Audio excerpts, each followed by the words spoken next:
Are you looking for more out of your life? Do you need ideas on how to start new businesses and how to move forward in your own personal life? Well, guess what? You have come to the right radio show. At You Can Overcome Anything podcast show, you will learn and hear from many people from all walks of life who are sharing their challenges, their stories, the habits, and the mind shifts they had to overcome to become who they are today. On top, you will get a chance to connect and see how you can overcome anything by networking and learning about your next move through this radio show. I present to you our great speakers at You Can Overcome Anything podcast show with your host, Cesar Espino.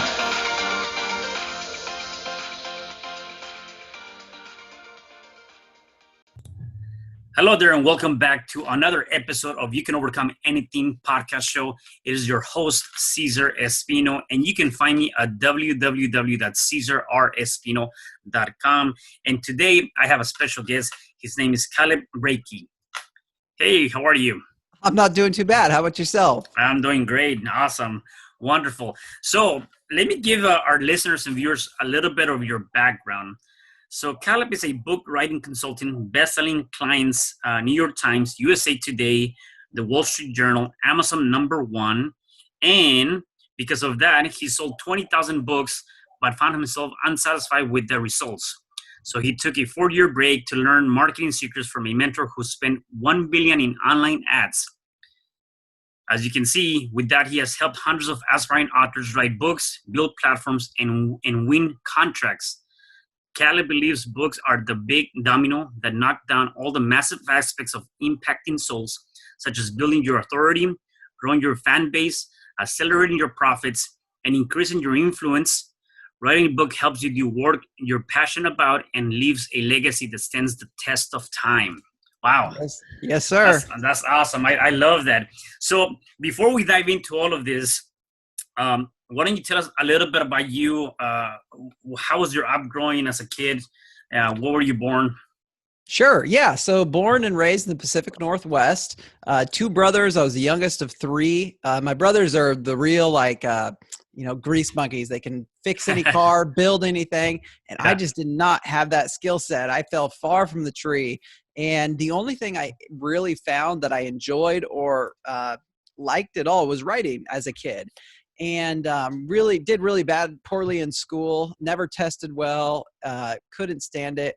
And when I was in college, the way I approached it was, what do I not suck at? That's the way I had zero confidence.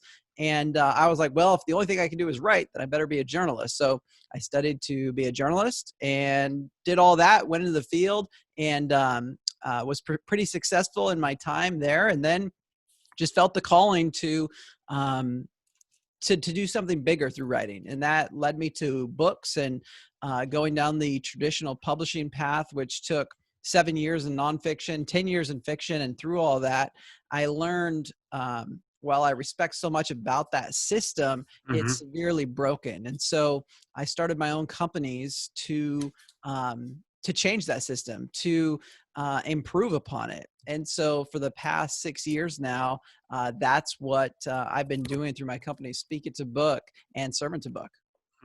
Awesome. So growing up, were there any major challenges that you might have come across, knowing that, you didn't have, it seems like the school wasn't quite good for you, or you didn't have these different skills like maybe your brothers did, or things like that? Was there any other major challenges you might have come across? Yeah, I mean, you might say the biggest challenge one was I didn't have the right mindset. I was always looking to others to show me the way instead of, a young man told me the other day that the biggest challenge he has found, or the biggest problem he's facing in his business is himself. Yeah, that's an amazing mindset. And I started out, just kind of looking for, hey, tell me the way. School, tell me the way I should live. Tell me, what I need to do to get a job. And what I've found is that if you provide value and you find your people, I mean, you can make some amazing things in this world. I never had the confidence in my own creativity and just trust in myself, really. And now, honestly, if it was all left to me, I feel like I would have failed a billion times. I am a man of faith. I feel like God made Yeah. my business happen Yeah. when I couldn't. But really, just it's faith over fear, right? You have to try something, and school just wasn't for me. I got the degree and did all of that, but I really started to grow when I started to ask, how can I provide value? And when I read a lot of books, and really just, I was very disciplined. When I wanted to pursue writing, I wrote and I wrote and I wrote and I wrote. And when I wanted to pursue marketing, I pursued it as hard as I can. I put my life savings into it. My wife and I have done everything from work at retirement apartments making no money, but buying back our time essentially, to selling our house to fund our business. Which, getting to the house is something that I never even thought I would have Yeah. growing up. I always thought I was, my first job as a journalist, I was making $24,000 a year in a very high cost of living area. I mean, we were pretty poor, even though, that's Yeah. still pretty rich compared to a lot of the world. But yeah, so it's really having the confidence to go and provide the value that's inside of you. Most people just don't have that confidence. And if they don't have it, well, start to educate yourself and start to look for things that come easy to you that are hard for other people. And that becomes your superpower. And you can start to build on that, whether it's you're doing your own business, writing a book, or whatever it is. Yeah. And along those lines, find that confidence and finding that inside of you. How can you trust yourself, right? You were talking about you didn't trust yourself. So how can you start trusting yourself and believing in yourself that you can do more than what you see in front of you at that moment? Because a lot of times that's the case, right? You just cannot see beyond and those possibilities, and you feel like, well, there's nothing more for me. So how can you kind of stop stepping out of that and into a different space, and trust yourself? Boy, it's the best way I could sum it up, and I'm just reading this book right now. It's called Upstream. This isn't my book. This is someone else's book, and it's great.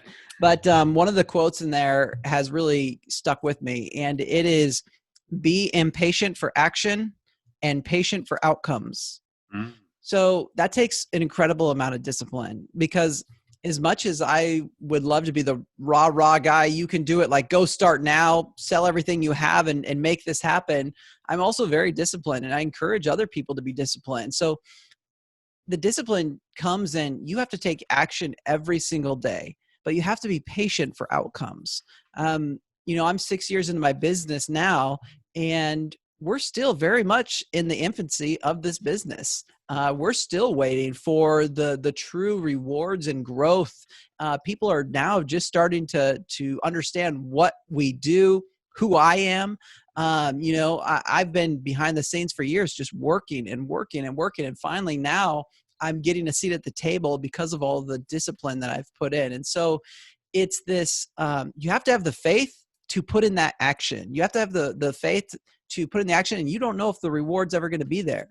But I'll tell you one thing, it's been said that you can either choose discipline, you either get discipline or disappointment. Mm, yeah. Yeah. You choose one of the two. And if you choose discipline, you can avoid the disappointment.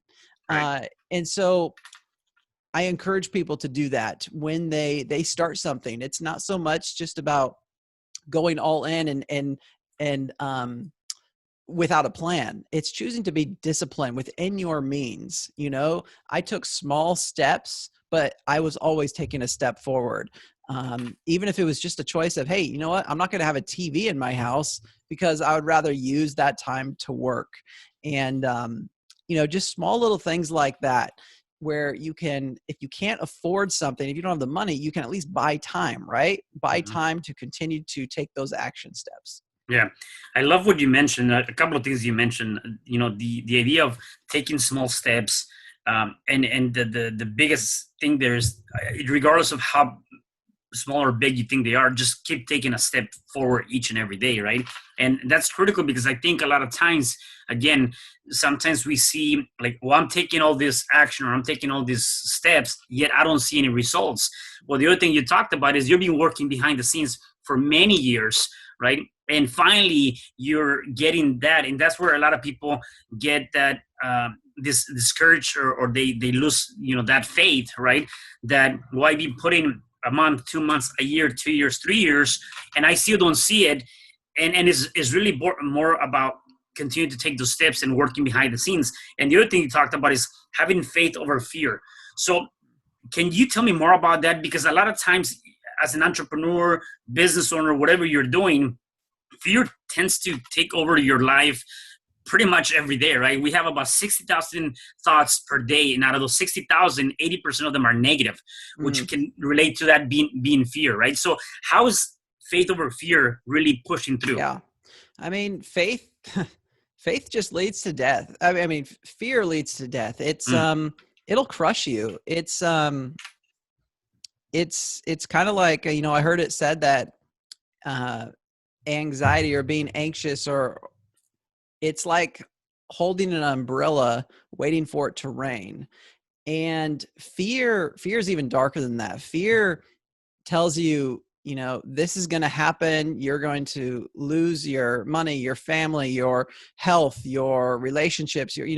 It crushes your ability to make any sort of progress. And again, going back to being a man of faith, there's this simple line that says, God gave you a spirit of fear. He gave you a spirit of faith and not fear. He gave you a spirit of power, love, and self-control, and not fear. And when I think about fear, even with what's going on in our world today, it's so easy to think this is the end of the world. This is going to be the apocalypse, all this stuff, because all these bad things are happening.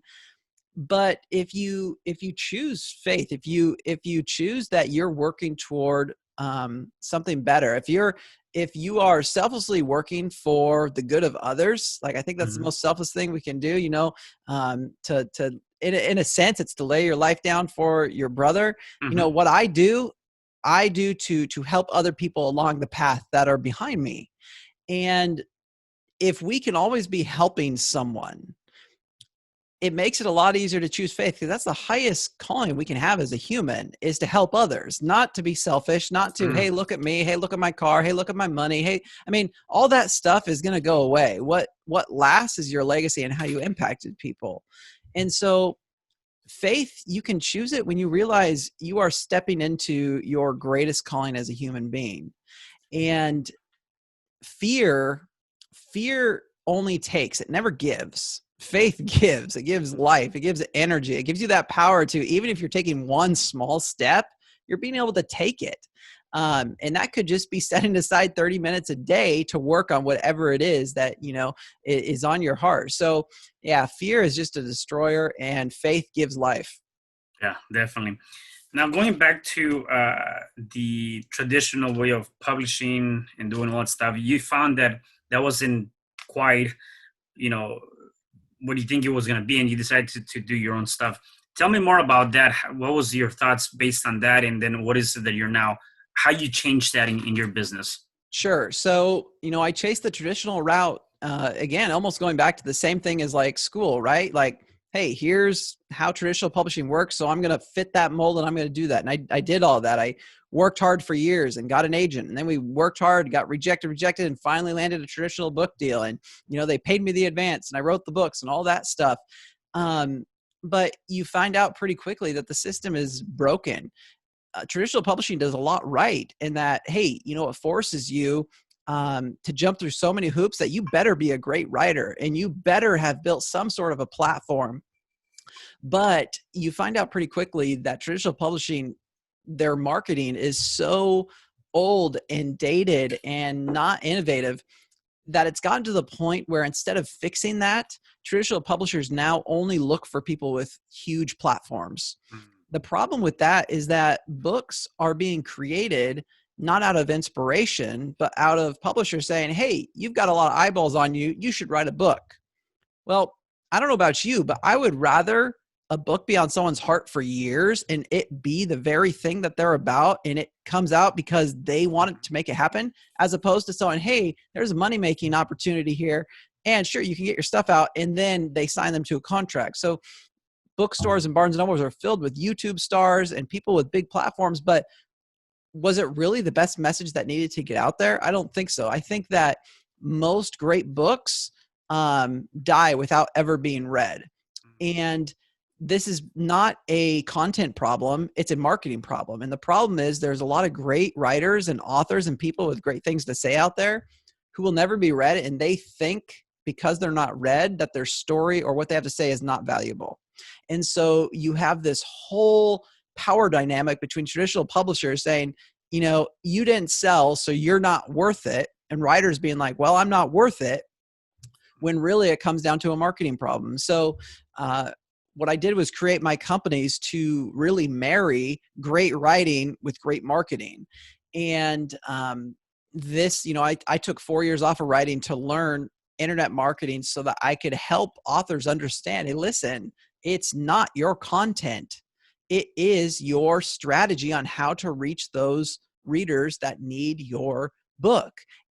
And yes, it's going to be a long path to getting this right, but I'm going to teach you. I'm going to show you how, because then writers and authors start getting their confidence back. They start saying, oh my goodness, like my book isn't bad. That's not why people aren't reading it. You know, this is a great example. You know, those videos where they'll take a world-class musician and they'll put him in a subway. Look at how many people walk right by someone who is the best in the world because they're conditioned to. You know, people will go past a great book just because they're used to saying there's tons of books published all the time. Why should I read this one? You need to be able to build a relationship with them, and that is done through strategic marketing. Got you. And in terms of that, so are the books based on your program, do books get published to like the Barnes and Noble or those type of bookstores, or how is the marketing, or is it just online based marketing outside of Amazon or all that stuff? Really what we do is we prepare the author to succeed whichever route they're going to take. So some of the authors will write, you know, right now we're working with the author, we're going to write his proposal, basically 3 chapters of proposal. He's had traditional book deals. He wants to continue that route. It's just easier for him. And so we're preparing him to get a traditional book deal. Others will write their book, will publish it, you know, via Amazon, Barnes and Noble, all the online distribution, and build their marketing funnels. And it really just comes down to, do you want to keep the ownership of your book? You know, if you sell it to a publisher, you own about 20%. You get about $1 per book in royalties, and you don't own your intellectual property, but you get a nice advance up front. If you retain the rights and you publish through like our company, you retain 100% of your rights, but you don't have the arm of traditional publishing behind you, which they do have a lot of connections. However, they fail at over 70% of the books they publish. The big New York 5 fail 70% of the time. And that's after they weeded out so many thinking that they found a winner. And if your book doesn't sell really well in 30 days to 90 days, you're done. You're not going to get any help from your publisher. Now you've lost your intellectual property. So there's a lot to balance there, a lot of pros and cons about if you want to go the traditional route, or if you want to self-publish, or if you want to do it hybridly, like through a company like mine.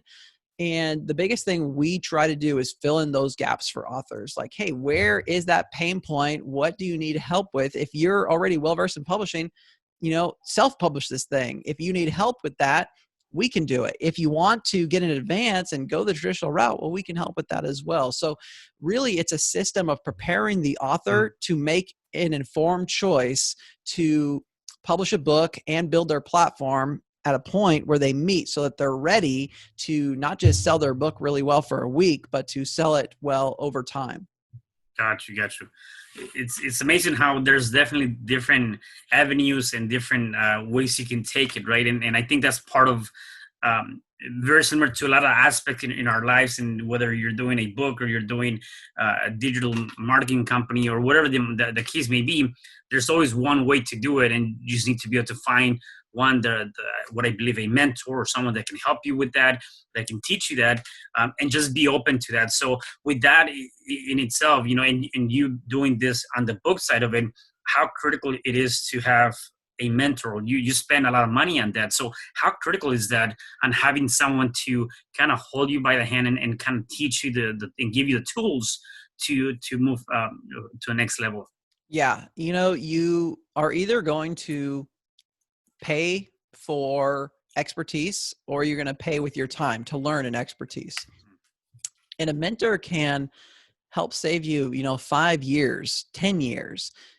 I thoroughly believe that I can save an author anywhere between 5 and 10 years by showing them everything that I've had to learn over the past 15 years. And a mentor can fast forward that. So going back and I understand, like, when you're short on cash, the last thing you want to think about is paying someone to coach you. Essentially, you're buying their knowledge. It's not like you get a physical product or you get an iPad or you get something to show up at your door. You're like, I'm just paying for someone's time, and it feels like you could have just learned it yourself, right? But you can't. People pay good money for coaches because the great coaches tend to get you, 5 times, 10 times more than what you paid for, because, a couple of my coaches, they've turned around businesses in one call. And you cannot put a price tag on experience. And so every time when I'm at a roadblock, I am looking for that person who's been there. And you can start small. You can start with books. Books is a $10 investment. Books, that's the cheapest investment you're ever going to get. And you can find some great books out there that are going to coach you. And if you want to go beyond that, then some people will actually meet with you, like on Zoom calls, and help walk you through. They'll hear your problems and be like, have you tried this? Have you tried this? 2 are better than 1. 3 are better than 2. But if you put a brain on it with a coach, you can work through things, or a consultant, or some sort of mentorship. So I'm big on mentorship to this day. We had talked about, hey, Father's Day wasn't too long ago, and don't have kids yet, but I'm going to tell my kids, hey, school, if that's for you, great. But my main thing is find someone who is doing what you want to do, and just glue yourself to them. Learn from them, because they're going to teach you everything you need to know at about 10 times the pace. And you're going to learn and save yourself a lot of struggles. Yeah, I got you. I'm curious to know, with your journey of going to your own business, did you ever had those that self-talk or inner voice that was probably either pushing you to do it or not do it, or telling you, what are you thinking kind of aspect? Did you have to deal with any of that? Definitely. I mean, I've been on the brink of breakdown multiple times throughout the past 6 years. Nothing is easy in business, and don't listen to people who tell you otherwise. And if it's not easy in business, maybe it's coming easy in business, but your life is crumbling because of it. I mean, I had to take my foot off the gas once because I was hurting my marriage, because I was working too much. Time is an asset. And if you pour it all into your business, you might be successful with money, but if your relationships fall apart, what good is it? Like, you've traded the most important thing in the world, relationship, for money, which is nothing. It's material. It's not going to last. And so, I encourage everyone, like, to embrace the hard. It's difficult. Doing anything is difficult, but know that you're in good company, that every great business out there. I mean, look at how long it took Amazon to really become a thing. I mean, they put so many years of hard work, and it finally, takes over the world pretty much. Again, be impatient for action, but patient for outcomes, and use books and mentors to make sure that you're working toward the right thing. And this is what I mean by that. You don't want to just be taking action doing the wrong thing, right? You want to take action toward the right thing. And you do that through a mentor, through books, through someone who says, hey, this is what is working, and go for the tried and true and test it. Don't just look at the next flashy, person who says they've got the secret. Unless his name's Russell Brunson, he's pretty good. Yeah. But you want to study strategy that stands the test of time, and not just tactics that come and go. Like, hey, you have to do this Facebook trick, or you have to do this Instagram trick. Sorry, those are going to change in a month. Yeah. Figure out what it takes to really build a relationship between you and the people you serve. That's it. And hard times are going to come. We've had times in our business where the product need to be made more excellent. We've had time where finances, all of a sudden became a problem because we didn't have a finance manager. We've had problems with, every part of business. We've been there. We've worked through it, and it wasn't easy. And there's been lots of late nights. And here we are, year 6, and that's just of business. There was also all the years leading up to that, writing and preparing and becoming a marketer. The journey is long, but the more mentors you have, the more you surround yourself with knowledgeable people, and the more you commit yourself to taking action and being patient for outcomes, your future self is really going to thank you for it. Yeah. And part of that, that I can definitely see how that is relatable is really understanding. By the way, I go back and I keep looking at your quote, and I love it: being patient for action, patient for outcome. And just kind of going back to that, and just looking at it from the perspective of the fact that it's gonna take a lot of time. Like, you just gotta be able to even go with it, even when you feel like it doesn't make sense, right? Like, sometimes your mentor can tell you, do this, this, and this, and it may not make sense to you, yet at the end of the day, they've kind of gone through that. And I think that's part of the challenge too, where somebody tells you, do these actions, and you're like, well, that doesn't seem to be that critical or that important. And then you wonder why things are not getting done, right? So I guess with that, like, have you ever encountered those challenges maybe with some of your clients where you tell them do A, B, C, and D, and they go from A to D and they miss the 2 steps in between? And if so, how do you go back and kind of get them to understand that those are critical just as the other steps? Right. It's interesting. The way I formed my business was it's almost all done for you. And that created a lot of problems in just the sense that it's very hard to scale, but it saved me from a lot of that particular problem. My own coach, he gave up coaching after a while because he said, I'm tired of telling people what to do and them not doing it.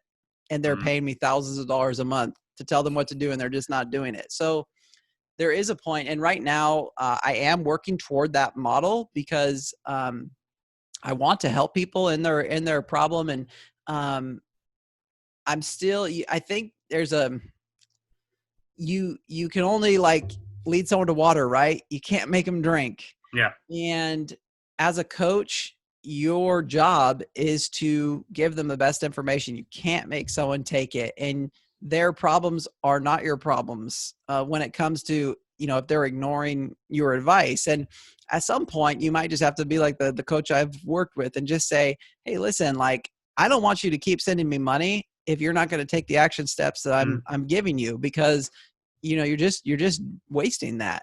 And so some people just like to be, it's kind of like paying for a gym membership, right? Yeah. If you pay for a gym membership and you don't go, like, you just feel good about having the gym membership in your wallet, right? Mm-hmm. And so you just have to decide, if you're on the coaching side, like, the type of person that you want to work with. I can't work with someone like that because I'm out here to make an impact. Right. And exactly. I want the people who I pour into to make an impact as well. Life is short, so you have to choose the people you want to pour into. So if I was in that situation, I would have a heart-to-heart with the person and just say, hey, I'll have to cut ties unless we make a change here. Yeah. So what is your biggest challenge or your biggest lesson from writing that many books and going through that journey? The biggest lesson, provide a lot of value, and my goodness, spend 90% of the time putting yourself in the shoes of the other person and how they're even going to find you, how they're even going to begin a relationship with you, and think through every single step of it. if you were to have someone really important to your house, you know, the mayor of your town or what have you, you would probably think about what you were going to serve that night. You would probably think about the dinner placings. You would probably think about what you were going to wear. You would probably think about how you're going to answer the door. You know, if like at my house, we've got dogs. I would make sure those dogs are either in the backyard or at a kennel somewhere, because they will go nuts and they'll jump up. And, you know, how are you going to open that door to that relationship and create an amazing experience for someone? You have to stop and think about that, because too many people are busy making dinner Yep. and their guests never even get to the table because there was a Rottweiler in the front yard and, you know, an eviction notice on the door, and, you know, it just didn't look too inviting. You know, we've got to make a very clear path from the people you serve to that great meal that you're making, you know, the value you give to the world. So spend time thinking on that. Not just the value you can give someone, that dinner you can make. You have to think of the path that's actually going to get them to the table. Yeah. And I'm curious to know, with the amount of books that you've written, the amount of books that you write, that you've also read, how do you keep yourself motivated, or do you have any daily rituals or habits that you do? Well, I did read a great book this year called Atomic Habits that's really helped me retake my health and just set up good habits. Just things as simple as, hey, counting my macros of how I'm eating, make sure I'm treating my body well. I'm a very tight person, so I got to stretch, and I try to take time for stretching and do that. And, you know, get rid of your phone at night. It's a hard thing to do. I want to be on my phone. I want to check email. But if you get rid of it and you read at night, give yourself 30 minutes. It'll help put you to sleep. You'll gain knowledge while you're at it. I read hardcovers. Like a lot of people thought ebooks were going to take over the world. A good hardcover is really soothing. Yeah. And, you know, have one of those by your bedside and read for 30 minutes before you go to bed. Other rituals, I have, you know, a lot of people will have everything online. This is my planner, and that's my whole schedule. And it just works for me. Some people it won't work for. That works for me. So when you find something that works for you, glue yourself to it. Make that happen. I used to want to work out. You know, I have a very sedentary job, and for a while I was starting to let go of my health.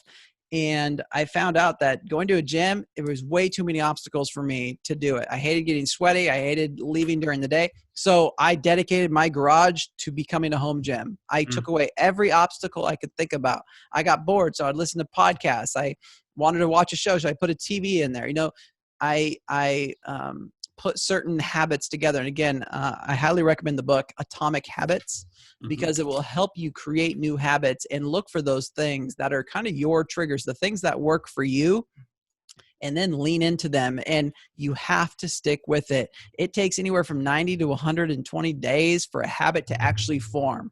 You know, going to the gym now, my home gym now, is not it's not a question. I just do it. It's part of my day. It didn't used to be that way for the first however many years it's been of me trying to go to the gym. So study yourself and lean into what works. Yeah, I love that. I love that. So I have a couple more questions for you before I let you go. If people wanted to connect with you, want to know more about, you know, your different programs that you offer, how can they get a hold of you? Definitely. So the best way is just to go to my personal website. It's CalebBreakey.com. And there you can, you know, find out more about my companies. You can check out our online course that we offer. It's called the 7-Figure Best-Selling Author. And if you would like to learn more about my companies, you can also check out those websites. Speak It to Book is for those who have a burning desire to write a book. They have all their ideas, but they haven't written anything down. And then we also have Sermon to Book, which is for pastors who have sermons that are just sitting on a shelf somewhere, ready to be put into a book. So those 3 websites are great places to start. Awesome. And if our listeners or viewers are going through some sort of challenge right now, what would be one advice that you can give them that they can start doing to overcome that challenge? Yeah, I'll say what my mentor says to me when I'm up, stressed out or what have you. First, he strips all emotion out of it. He gets down to the facts. What's really happening? Mm. Um, what's the issue at hand? Get rid of all the emotion and look at it. Just the facts for a little bit, and start to think clearly. Two, never give up. My mentor has a piece of paper that he keeps in his wallet, and he calls it his words of life. Mm. And basically, it's a reminder of who he is and why he does what he does. And little reminders, his main things: love God, love people. All throughout the card, he has things like never give up, no regrets. A lot of little things that he's kept on this piece of paper for years. Write that piece of paper. Like, remember why you're doing what you're doing. Know that the hard times will pass. Sometimes it will seem like that you keep coming, but that is life. Life is a roller coaster. I don't care if you're rich and famous, you're going to have problems, and you need to be able to deal with them little bit by little bit. Lean into relationships. Remember what's important. It is relationships. It's not money. It's not fame. It's not, quote unquote success. Success is being able to help others. And, that would be my advice. Yeah, and I think with that, obviously, you got to find that balance, and you can kind of talk about that, right? You have to have the balance between, your business to your relationships to even your health, right? You Definitely. touch on all those three things, and sometimes we do forget on some of those aspects. We're focusing too much on one, and then our health is really bad, or our relationship. So finding that balance is so critical for your success at the end of the day, right? Big time. Yep. You've probably heard the analogy in multiple places, the idea of the wheel. If Yeah. life has, you got your health, your wealth, your relationships, your spirituality, one area, if you don't focus on it, the wheel becomes like a cinder block and you ain't going to get very far. Yeah, I love that. Caleb, anything else that you want to say before I let you go? I really had a great time speaking to you and just getting a lot of ideas from you. No, Cesar, this was great. Great questions. I really appreciate it. And I appreciate you having me on the podcast today. Awesome. Well, thank you so much for being here. And for the rest of you guys, please make sure you check us out at You Can Overcome Anything podcast show on your favorite platform. And please come here and comment, subscribe, like, and share this podcast. I'll see you guys at the next episode. Have a good day.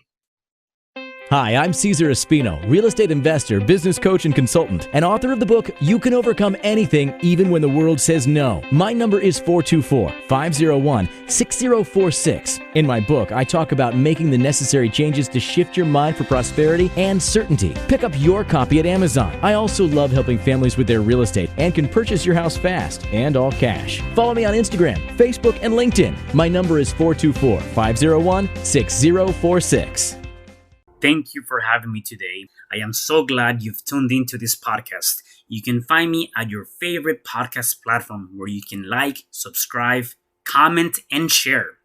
And to learn more about myself, my services, you can find me at www.CesarRespino.com, or you can also find me at your social media. Thanks for joining me, and I am looking forward to having you at the next episode. And know you truly can overcome anything.